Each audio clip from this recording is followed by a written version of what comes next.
Bwana Yesu asifiwe. Kitu ambacho kinaonyesha watu hawana imani kwa Mungu.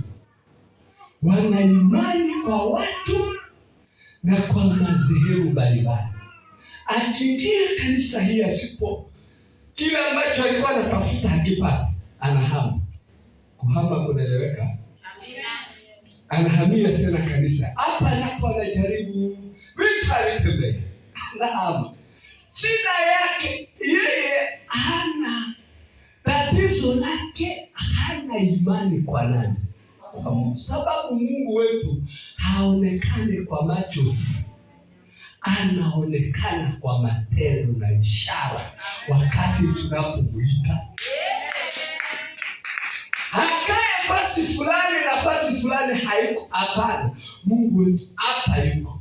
Amina. Ukimuita katika roho na kweli atajiakilisha.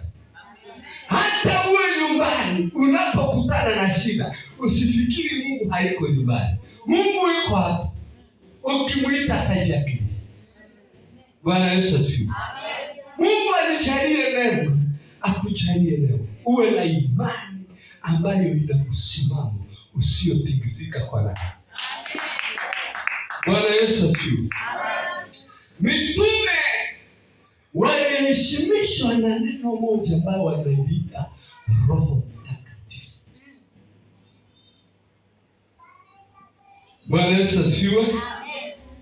Na huyu Roho Mtakatifu walielewa kama Roho Mtakatifu ni Mungu katika uwezo wa nguvu kubadilisha historia ya maisha ya watu.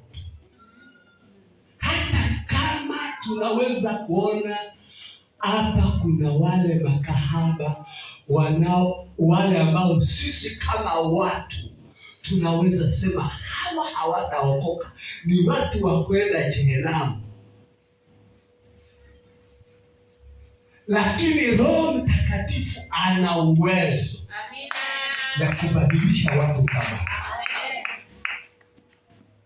Akikubali kutenda kwa neno ambalo utawaambia, litafanya mabadiliko ya maisha yako. Amina. Shida ni nini? Hatuna ule Roho ndani yetu katika kanisa. Hatusikie nguvu ya kuhubiri habari njema. Habari njema inahubiriwa na nguvu za Roho Mtakatifu.